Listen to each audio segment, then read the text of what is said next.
What's good everyone, and welcome back to Chefkoch, your go-to channel for exploring the meaning, history and culture behind rap music, one story at a time. Leave a like and a sub if you enjoy content like this. You can find links to my Instagram and community Discord in the description. And now sit back and enjoy today's video in which we're going to analyze two rappers and their love for cinematography, Pashanim and fakemink. Like many of you already know, I like to keep things versatile on the channel, and although it is a lot of fun to analyze the discography of rappers, today I want to go further than that by discussing the visual artistry, cinematography and film influences of two very talented rappers, Pashanim and fakemink, because their aesthetics, visuals and overall musical universes feel deeply inspired by cinema, and as someone who loves both rap as well as film history, this immediately caught my attention. Now when those two specific art forms collide, the result usually is impressive. We've seen it before in the highly creative music videos of artists like A$AP Rocky, Kanye West, Travis Scott and Tyler the Creator, or through the versatile career of Childish Gambino, who excelled as a musician as well as an actor and director. But today I want to talk about two artists from a new rap generation who bring cinematography and rap to another level, and analyze why their connection to cinema runs deeper than most people realize. Now let's start with fakemink. For those who are not familiar, fakemink is an English rapper and producer from London of Indian and Algerian descent who has gained an insane amount of traction for his music since 2025, and he brought UK rap into a whole new era with genres like trap, rage, cloud rap, EDM jerk, witch house and indie sleaze all being elements of fakemink's music, especially visible on his breakout album London Savior or his recent EP The Boy Who Cried Terrified. fakemink for sure is one of the most popular UK rap newcomers. He received cosigns from almost everybody in the UK and US rap scene, and his future seems very bright. So now that we are familiar with fakemink's music, let's move on to the analysis of his love for cinematography. First of all, fakemink has many lyrical mentions of movies he likes, including The Truman Show, The Devil Wears Prada, or even the TV show Skins. Next to that, fakemink's song Snow White of course references the Disney movie Snow White, and the track Fidelio is a reference to the code word the secret society uses for their ritual meetings in Stanley Kubrick's Eyes Wide Shut. And this was clearly intentional, only people who actually watch the movie will pick up on it, and maybe it is a metaphor that fakemink feels a bit like Tom Cruise in the movie, getting access to new places and entourage that fame and wealth open for you, and wants to explore this new exclusivity and elitism. And another major theme of Eyes Wide Shut is that everyone in the secret society wears masks, socially, sexually and psychologically, which also could connect with a rapper's persona, since especially modern underground artists usually build their identity through image, mystique, distance and cult fanbases. But at the end of the day, maybe fakemink just liked the movie and decided to name a song after it. It doesn't necessarily need to have a deeper meaning. Moving on, fakemink's love for cinematography is clearly visible in his visuals.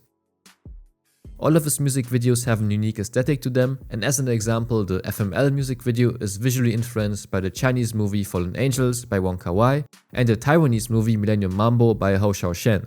This is especially visible in the color grading and the use of neon lights at night. Now these movies could also have been used to describe a specific emotional language, since both Fallen Angels as well as Millennium Mambo feature themes like loneliness in the big city, nightlife and youth culture, urban alienation, complicated romance and finding yourself. All themes that fit into fakemink's musical universe. Therefore referencing the two movies definitely was another intentional cinematographic choice. Other than that, fakemink's most recent music video, Night Blooming Jasmine, which was directed by Noah Dillon, pays homage to classic Kanye West music videos.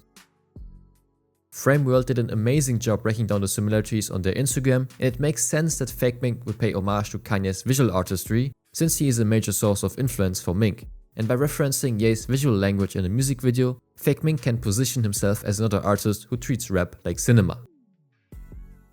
But fakemink's appreciation for cinematography goes way deeper than his music and visuals. He himself said in an interview that he would like to become a filmmaker in the future, as this would be his actual favorite art form.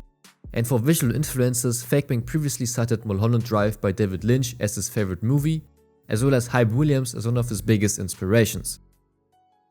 That matters a lot because Hype Williams is one of the most cinematic and influential video directors in music history. He definitely became a visual architect for the rap and R&B culture, since he directed some of hip-hop's most legendary music videos like Jay-Z's Empire State of Mind, Biggie's Big Poppa, Kanye's Can't Tell Me Nothing and many more. So by looking up to Hype Williams, fakemink acknowledges music videos as a part of the art instead of being secondary. He really wants to create a meaningful visual legacy on top of his music.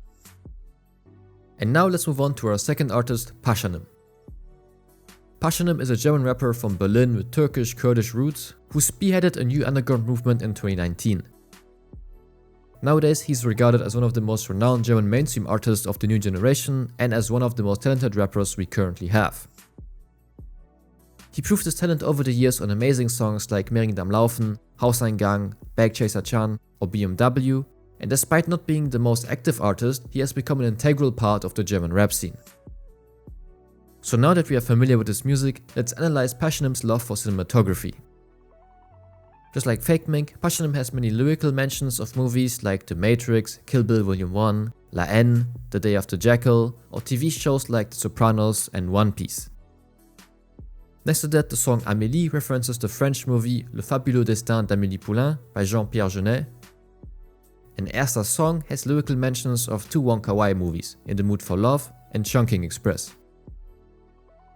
In addition, Pashanim also wrote lyrics about the German director Wim Wenders, who is a major source of influence for Pasha, since his EP Himmel über Berlin is an homage to the classic Wim Wenders movie Der Himmel über Berlin, or in English Wings of Desire.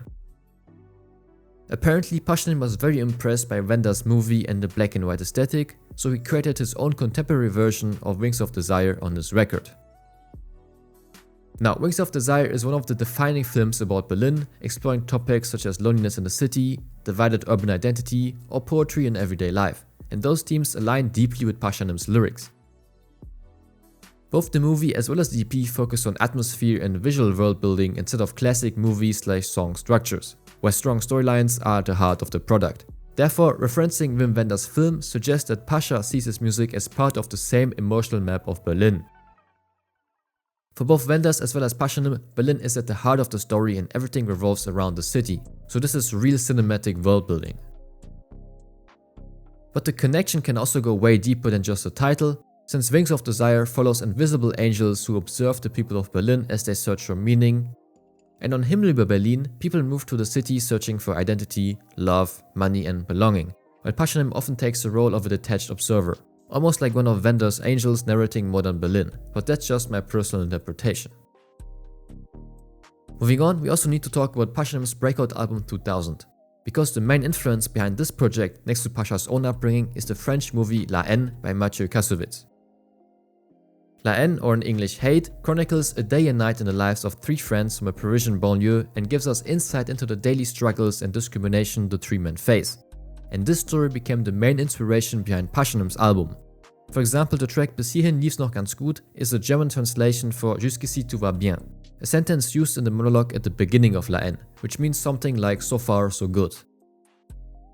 In addition, Pashanim's album 2000 feels close to the emotional DNA of La Haine, since both discuss topics such as friendship and loyalty, surviving in a capital city, masculinity, youth frustration, migration stories and police brutality.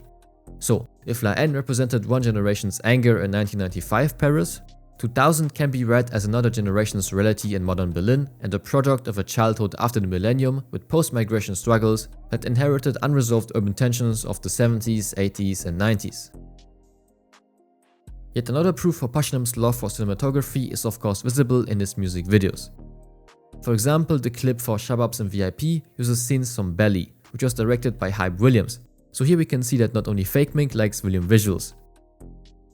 But Shababs and VIP also uses scenes from Project X by Nima Nourizadeh, further enhancing the nightlife and experimental party vibes of the song. And for the Erster Sommer ohne dich music video, we can see screenshots of the movies La Piscine by Jacques Deray and Le Mépris by Jean-Luc Godard, two classic French films that fit very well with the end of summer vibe from the song, proving that Pashanim also has a lot of European arthouse cinema knowledge. Further proving this point does the music video for Miss Jackson, in it Pashanim can be seen posing in front of a movie theater with classic movies on display such as Taxi, La Haine, La Piscine and Blue from the Three Colors trilogy. And for the Matrix Lights music video, Pashanim created his own film edit using scenes from the movies Paid in Full by Charles Stone III, Ghost Dog: The Way of the Samurai by Jim Jarmusch, and Requiem for a Dream by Darren Aronofsky. In addition, other movies included in Pashanim's visuals are Scarface by Brian De Palma, The Godfather by Francis Ford Coppola, and City of God by Katja Lund and Fernando Meirelles. 3 proper crime movie classics. And in my opinion, his videos are also quite influenced by films like The Battle of Algiers by Gio Pontecorvo, as well as Kids by Larry Clark. But it doesn't stop there. Pashanim also directs and edits all of his own music videos, which always have a unique aesthetic to them. And like in many great films, Pashanim's city becomes an essential part of the visual story. And the lively streets of Berlin, especially in his district Kreuzberg, are a core element of his music videos and show authentic insights into Pashanim's everyday life. So Pasha not only regularly makes amazing film references, he also works behind the camera and in the post-production for the visuals. And he also does this occasionally for other artists, like on Woulda Coulda Shoulda by Kwesi, Bellingham by Junis, or Güneş by Ceren. Next to that, he actually directed an official Nike commercial for the MX Day in 2025, and apparently Pashanim will release his own full-length movie in 2026, so he really is making big moves in the music and movie industry. Now this filmmaking career doesn't come from nowhere, because before he achieved success with his own music, Pashanim used to film and edit music videos for other German artists, for example for Casper, Juju, and Nura.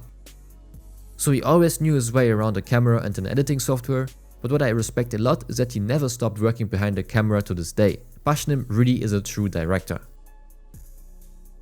So as a conclusion, Pashanim and fakemink both love cinematography in their own way.